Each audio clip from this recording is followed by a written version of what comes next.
At 6:47 in the morning on June 6, 1944, moonlight draped the waters off Tawi Tawi like a thin sheet of steel.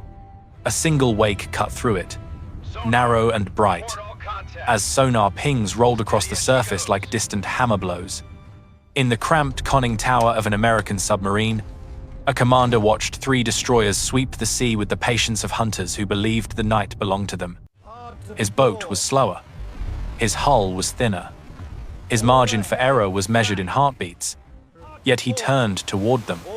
Spray lifted off the bow as the submarine pressed ahead, closing the distance against vessels built to kill it. Old doctrine said, "Run deep and stay hidden." He knew the truth written in the pressure of those moments. When the hunters expect you to flee, stepping forward changes everything. What followed in those early days of June would ripple far beyond a single chase in the southern seas. 4 destroyers would fall. A major fleet would abandon its anchorage. A great battle would begin on uneven footing because of one patrol few people ever heard about. How does a single submarine bend the path of a fleet built for empire? And why did its crew believe an attack was safer than escape? We return now to the waters off Tawi Tawi.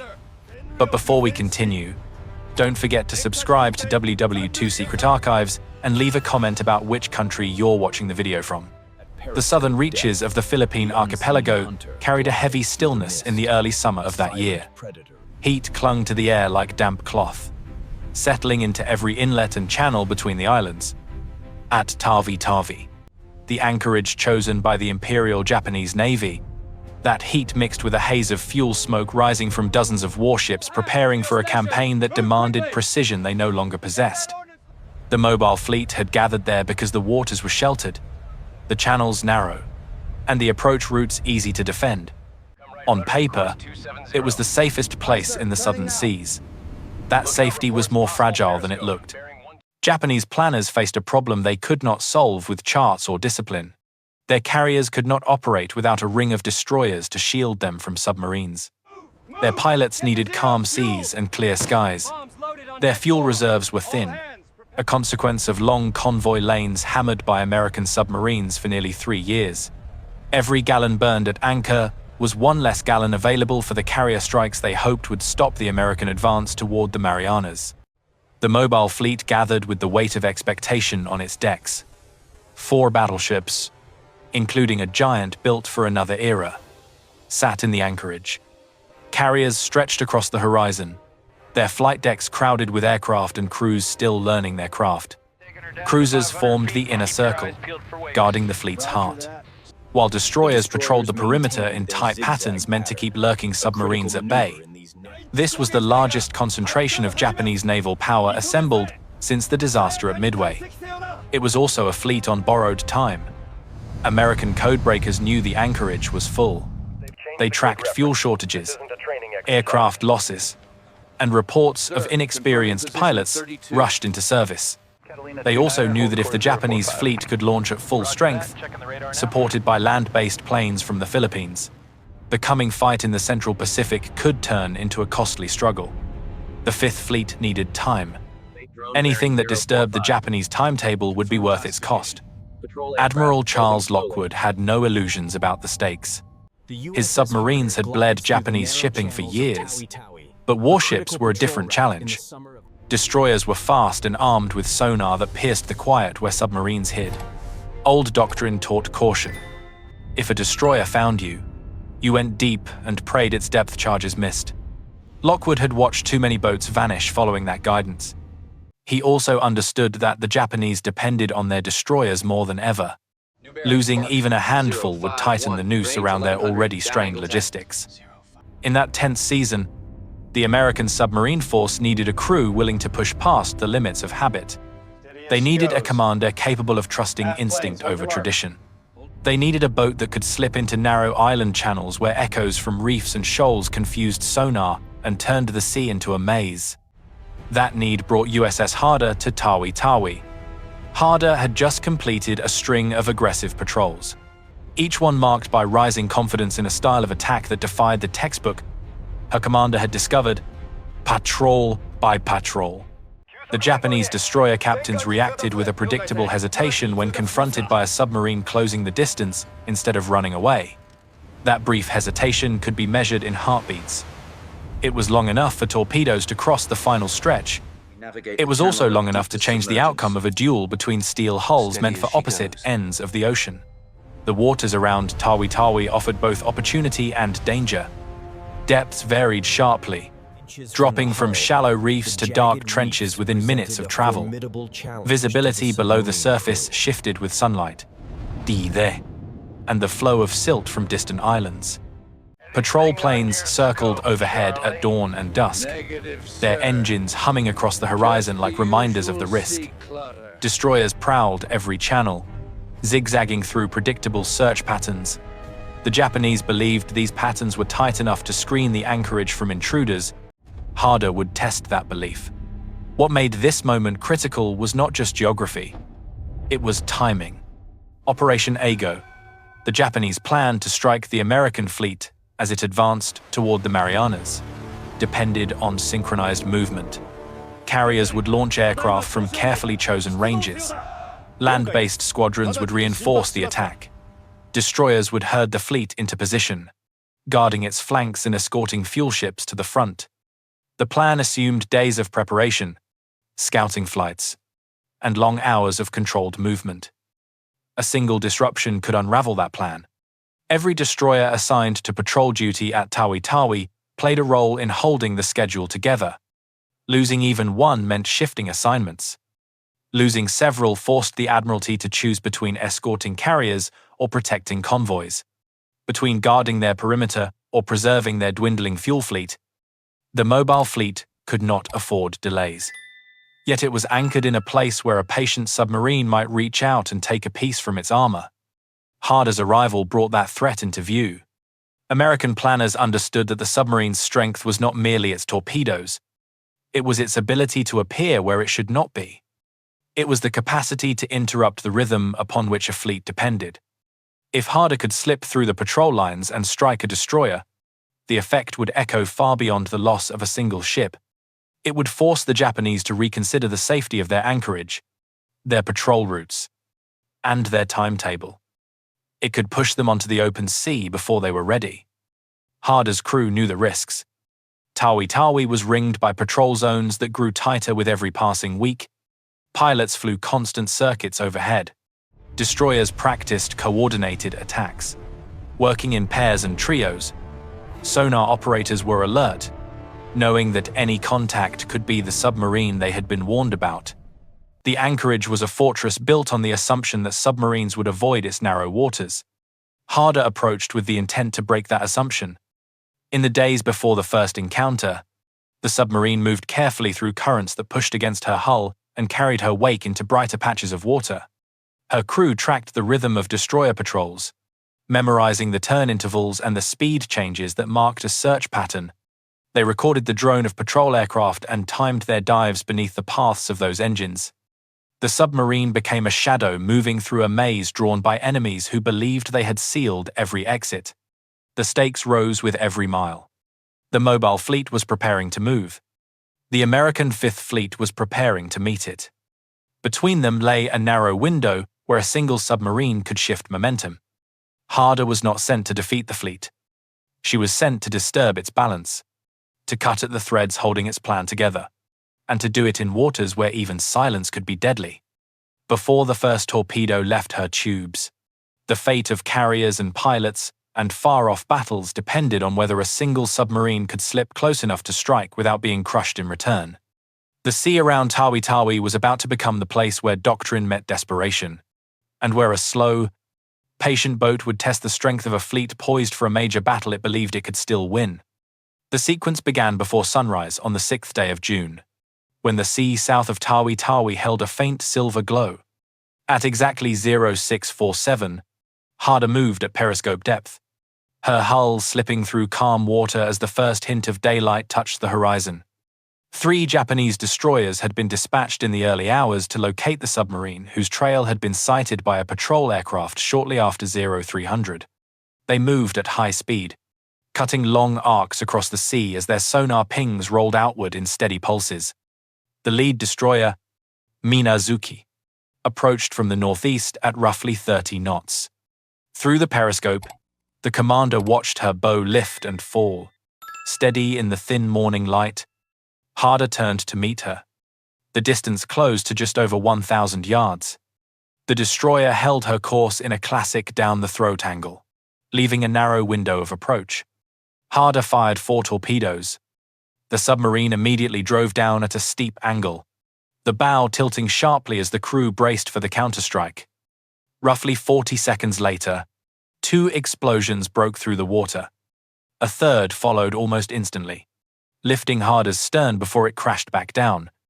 Minazuki split amidships and went under within minutes. The sea calmed again, leaving only smoke drifting above scattered debris. Night fell on the 7th day of June with no moon and heavy cloud cover. Harder surfaced at roughly 0230 to ventilate and begin charging batteries. The air was warm and thick. The sea lay flat. At 0312, the radar operator called a contact bearing 095, range approximately 8,000 yards, closing fast. The target's speed, close to 28 knots, made its identity plain. A destroyer. It was Hayanami. She had been searching for American submarines since shortly after 0100 and had received orders to return to base around 0300. Her captain had begun the final transit home. Harder increased speed to reach the destroyer's radar blind arc before she could recognize the threat. The submarine pushed forward, climbing toward her maximum surface speed of just over 20 knots. At around 4,000 yards, Hayanami's radar detected Harder but misidentified her as another destroyer on a similar homeward course. That mistake lasted only moments. When the distance fell to roughly 3,000 yards, the Japanese captain realized the truth and ordered flank speed with a hard turn to ram. Harder held course. At slightly over 2,000 yards, she fired 4 torpedoes. 2 struck Hayanami's starboard side near the aft magazine. The explosion sheared the stern away. The destroyer rolled nearly 90 degrees, propellers still turning as she slipped underwater stern first. Her captain and nearly 150 sailors were lost. The 8th day of June brought patrol conditions shaped by tide and terrain. The Sibutu Passage was narrow, with shifting depths and currents that could bend a submarine's wake in unpredictable arcs.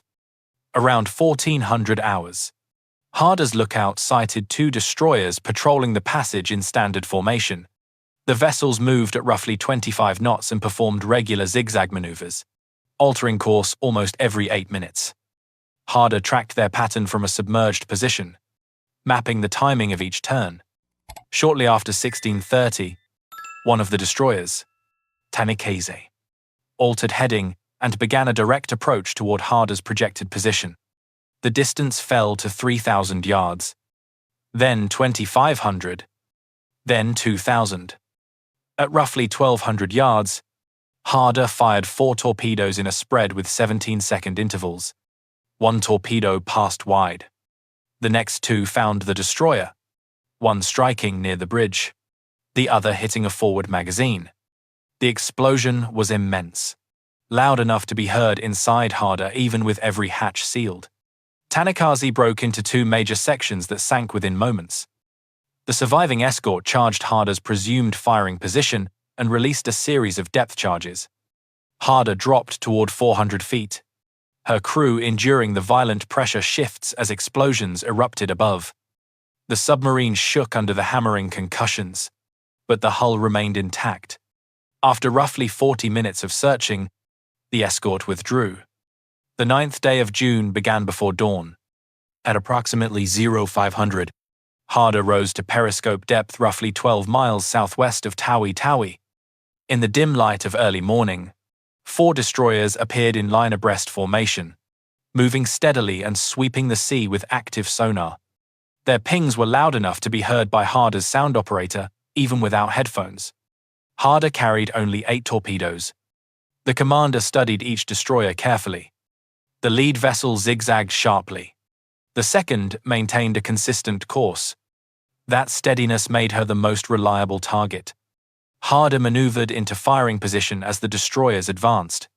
The sea held a grey stillness as the distance tightened. At 0612, with the range near 4,000 yards, Harder held fire. 3,000 yards, then 2,500. The destroyer turned toward Harder. The submarine waited through the final seconds as her bow aligned with the target. At roughly 1,800 yards, Harder fired 3 torpedoes. All 3 struck the destroyer's port side within a brief interval. The resulting explosion sent debris high into the air and broke the vessel's structure. She rolled and sank in well under 2 minutes. The remaining destroyers converged at once. Harder descended toward 500 feet. Depth charges detonated in rapid bursts. 23 charges fell in the first 10 minutes. The lights failed. Emergency circuits switched on. A pipe in the forward torpedo room ruptured, spraying seawater across the deck. For nearly 2 hours, the destroyers circled and attacked. Eventually, their depth charge supplies ran out, and they retreated north. 4 destroyers had been lost in 4 days. This sequence reached Admiral Ozawa the following morning. Each loss reduced the mobile fleet's escort strength. More important, the presence of an American submarine close to the anchorage signaled that the fleet's position was compromised. Operation Ago required precise timing. The plan called for departure around the 15th day of June, but the escalating submarine threat forced Ozawa to act. On the 10th day of June, shortly after 0800, the mobile fleet departed Tawi Tawi nearly a full week ahead of schedule. This early departure reshaped the coming battle in the Philippine Sea. Japanese reconnaissance flights burned precious fuel with limited results. Destroyer screens were scattered across multiple patrol zones, reorganizing as they moved. Supply ships lagged days behind. When American carriers located the fleet on the 19th day of June, Japanese aircraft were still launching and Japanese picket lines were still forming. Harder did not know any of this. Her final engagements of the patrol unfolded on the evening of the 10th day of June.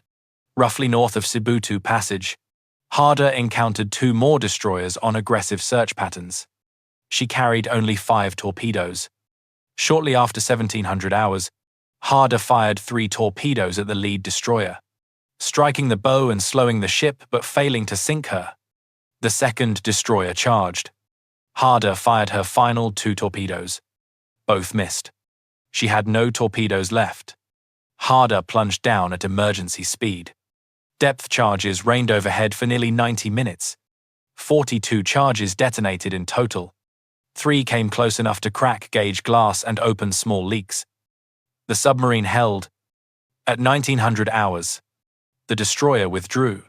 Having exhausted its magazines, Harder remained submerged for another hour, then surfaced in fading light and began a slow return to Fremantle. She arrived on the 26th day of June after a 17-day patrol that had changed the course of an approaching battle. Her triumph would be followed by her loss. In late August, during her 6th patrol, Harder operated in a wolf pack west of Luzon. Early on the 24th day of August, shortly after 0453, the submarine USS Harder observed Harder on the surface roughly 4,500 yards to the south. 2 Japanese escort vessels, CD-22 and PB-102, were closing in with active sonar. Harder crash-dived. The angle was steep. Her diesel engines were still running as she passed below the surface, leaving a long bubble wake visible to the escorts. At 0547, CD-22 delivered her first depth charge run. Several charges detonated within 50 feet of Harder's pressure hull. The stern compartment flooded rapidly. Harder attempted to blow ballast, but the flooding overwhelmed the system. At 0552, a second pattern struck directly across the weakened hull. Multiple ruptures occurred.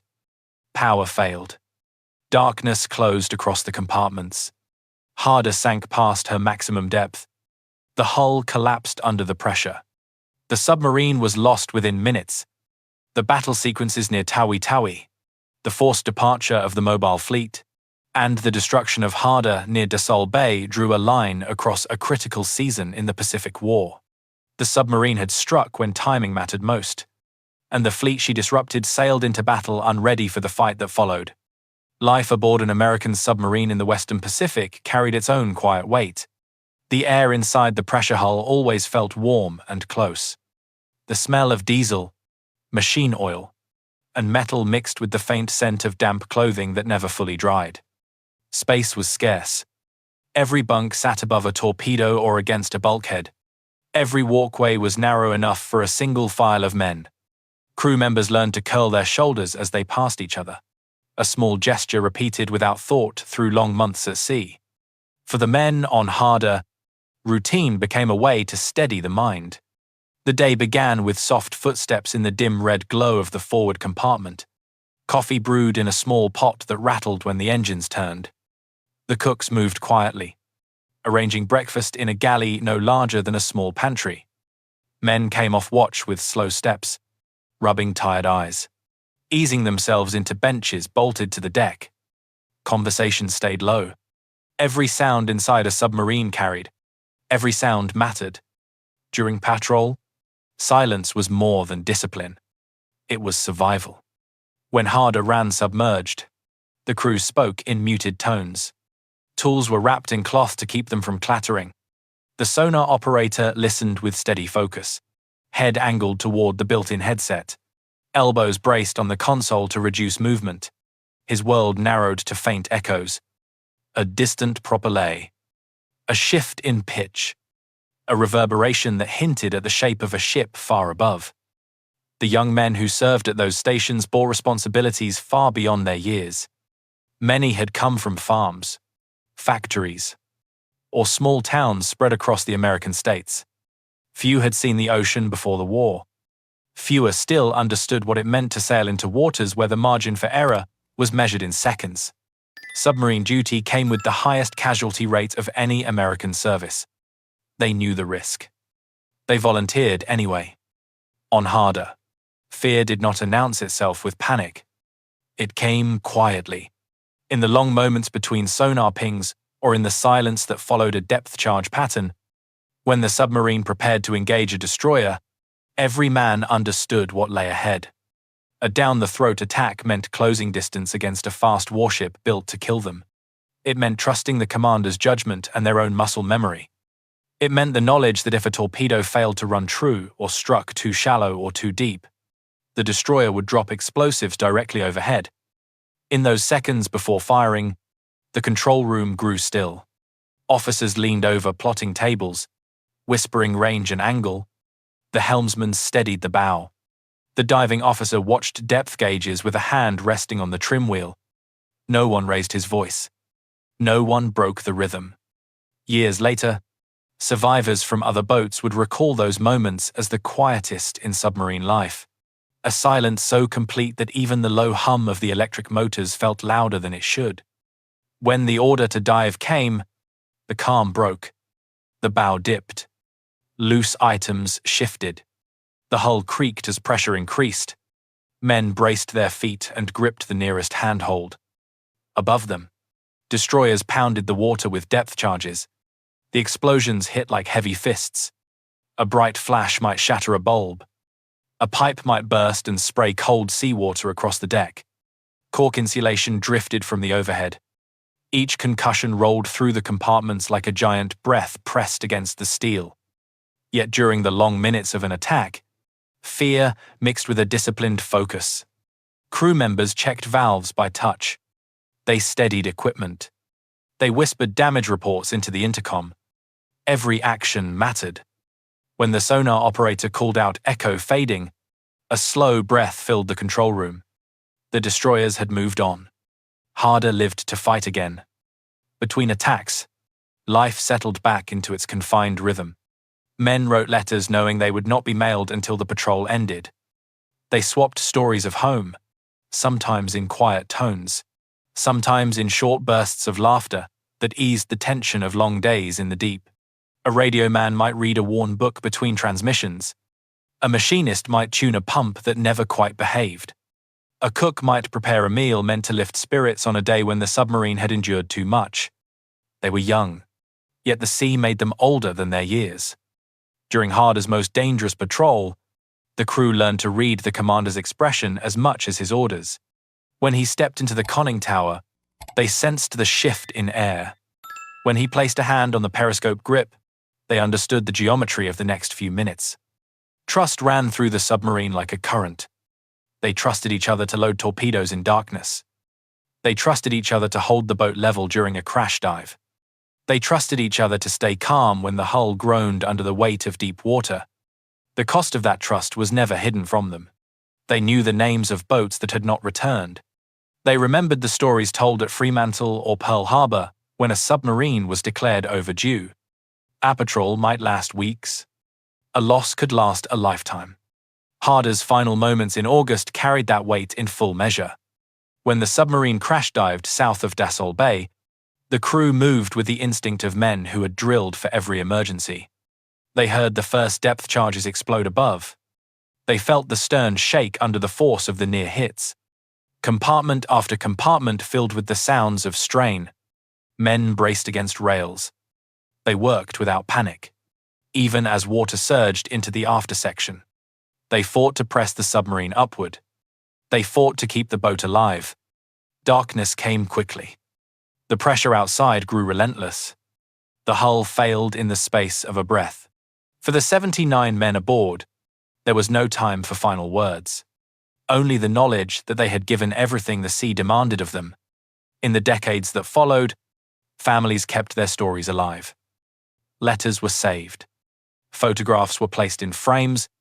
Children and grandchildren visited memorials. The men of Harder were remembered not for the steel they served in, but for the courage they carried through narrow passages and deep waters. They were remembered for their steadiness, their labor, and the quiet bonds formed in a world most people would never see. Their legacy lived in more than patrol reports and citations.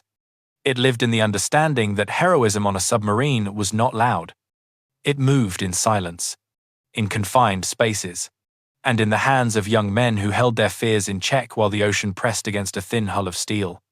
They served knowing the risks. They served knowing the cost. They served together in the deep. The news of Harder's June patrol did not reach the American public in real time, but its effects moved swiftly through naval headquarters across the Pacific. At Pearl Harbor, analysts tracked each radio report with growing attention.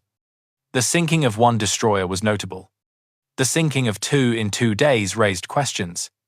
The sinking of 4 in 4 days forced a strategic re-evaluation.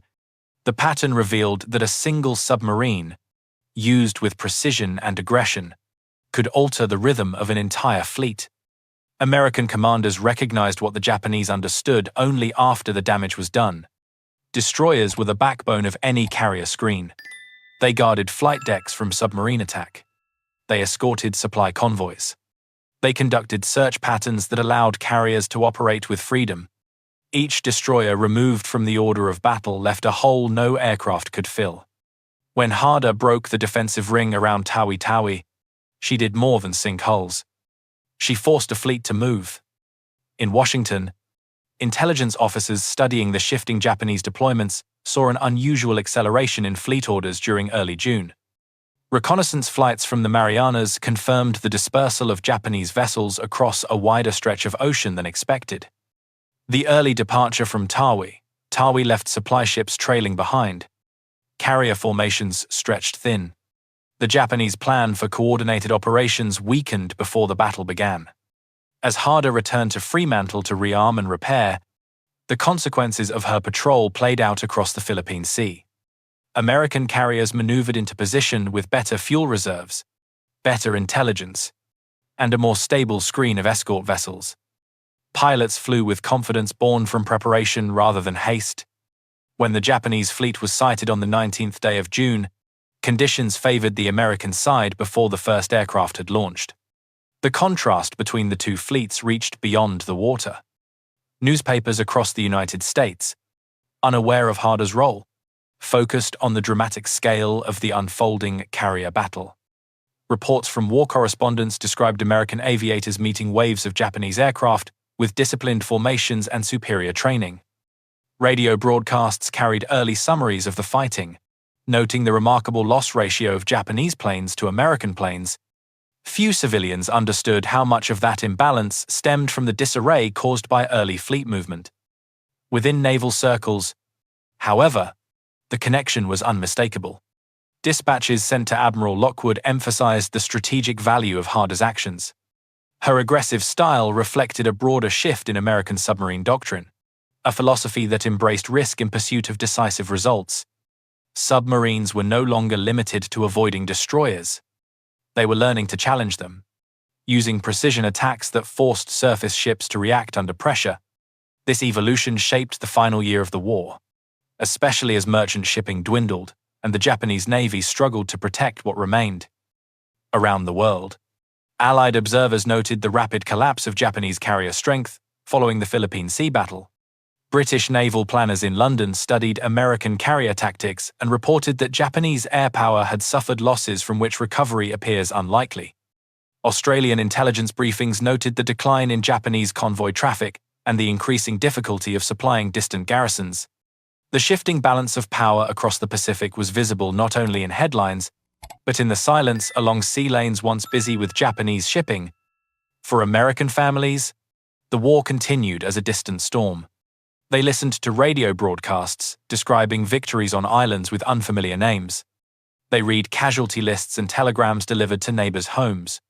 Few knew the names of individual submarines. Fewer still learned the details of patrols conducted in deep water far from shore. Yet submarines played a role that shaped the very rhythm of the conflict, striking supply lines and warships alike. Harder's impact was felt most strongly among the sailors who served aboard other submarines. Her patrol reports circulated through training rooms and wardrooms from Pearl Harbor to Brisbane. Commanders studied her firing solutions. Young officers analyzed the geometry of each attack.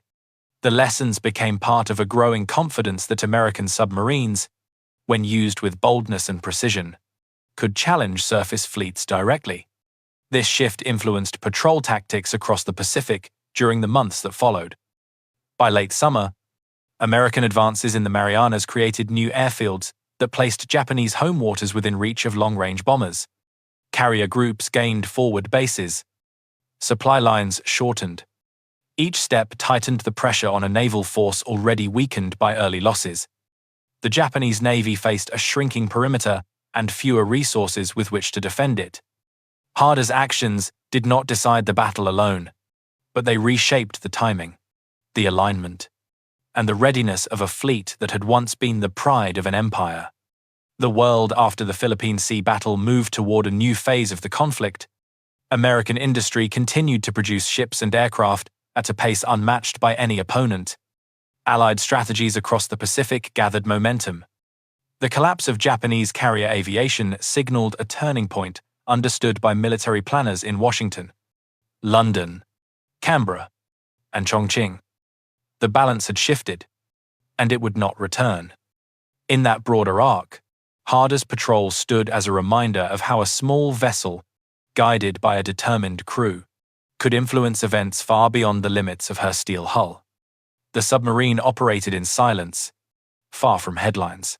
Yet her actions touched decisions made in flagships, war rooms, and command centers across the Pacific and beyond. The trajectory of Harder's story stretches across the Pacific like a narrow wake that refuses to fade. Her patrols began as one more thread in a vast naval campaign, but they grew into something larger, something that reached beyond the steel of a single submarine. The battles she fought near Tawi Tawi reshaped more than local waters. They altered the timing of a major fleet movement, shifted the balance of a crucial engagement, and demonstrated that a small crew operating in silence could influence decisions made far beyond their horizon.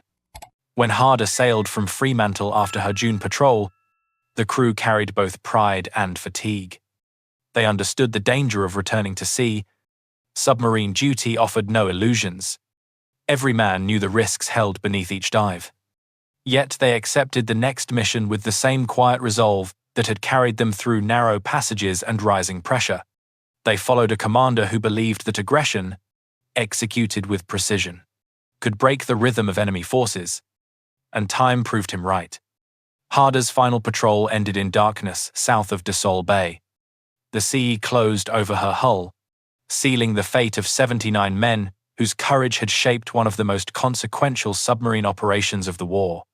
Their loss was not announced with fanfare. It arrived as a brief notice, a line in a wartime bulletin, a conclusion marked by respect rather than detail. Families learned of the loss through telegrams that left questions unanswered. Only after the war did the full account find its way into official records.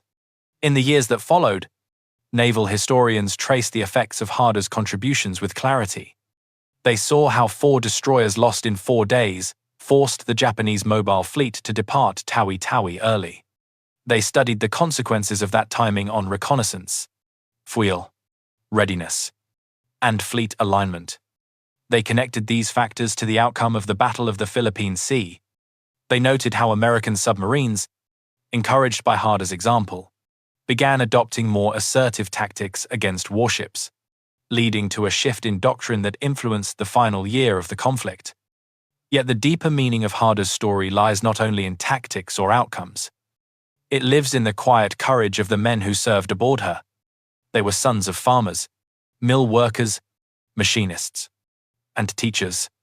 They came from inland towns as well as coastal cities. They stepped into a world of red-lit compartments, steel bulkheads, and long patrols that blurred day and night into a single rhythm. They learned to trust each other with their lives, and they learned to face fear without letting it define them. Underwater warfare required a kind of endurance that did not appear in photographs or newsreels. It demanded patience as much as boldness, calmness as much as daring. Moments of violent action were followed by long stretches of silence, where every sound might signal danger. The men aboard Harder lived inside that tension. Their bravery was not loud. It was steady. It moved through routine tasks, watch rotations, torpedo checks, and quiet conversations shared in cramped spaces. It showed itself when the hull trembled under the force of a depth charge, or when the crew worked together in darkness after a pipe burst or a light failed. The discovery of Harder's wreck in recent years offered a moment of reflection for families who had waited decades for answers. The images of her hull resting upright on the sea floor carried a solemn beauty. Her conning tower still rose from the deck. The damage from depth charges remained visible. The sea had claimed her, but time had preserved her shape. For relatives of the men aboard, the discovery provided a place to imagine their final moments, and a measure of comfort in knowing that the submarine had come to rest in dignity. Harder's legacy belongs not only to the past, it continues to resonate in naval academies, training centers, and archives where her patrol reports are studied for their clarity and discipline. Her aggressive tactics are analyzed not for imitation but for the insight they offer into human judgment under pressure. They show how a commander shaped by experience can alter the expectations of an enemy. They show how courage, when balanced by skill and restraint, can open paths that once seemed impossible. At Arlington, where Commander Day is buried, his headstone carries simple words. They speak to duty and service rather than glory. Visitors who pause there often reflect on how many untold stories lie behind each inscription. Harder's story, preserved through reports, citations, and the memories of survivors, reminds us that history is built from such lives. The submarine and her crew shaped events far beyond what they could see from the confines of their pressure hull. Their actions became part of a larger tide that moved the war toward its final chapters. In the end, the image that remains is not one of battle alone. It is the image of a submarine rising through early dawn, her wake drawn thin across calm water, her crew prepared for whatever lay beyond the horizon. It is the image of men working together in silence, trusting one another in moments when seconds mattered. It is the image of a vessel that changed the course of a fleet through courage measured not in volume but in resolve. As we remember the men of Harder, we honor more than a list of victories. We honor their discipline, their endurance, and the example they left for those who came after. Their legacy continues in the stories we preserve and in the quiet lessons drawn from their service. Their courage belongs to history, but the meaning of that courage endures in the present. Thank you for watching, and thank you for helping keep these memories alive. If you would like to explore more stories of sacrifice, strategy, and the hidden battles beneath the surface of the Pacific War, don't forget to subscribe WW2 Secret Archives before checking out the next video in the end screen.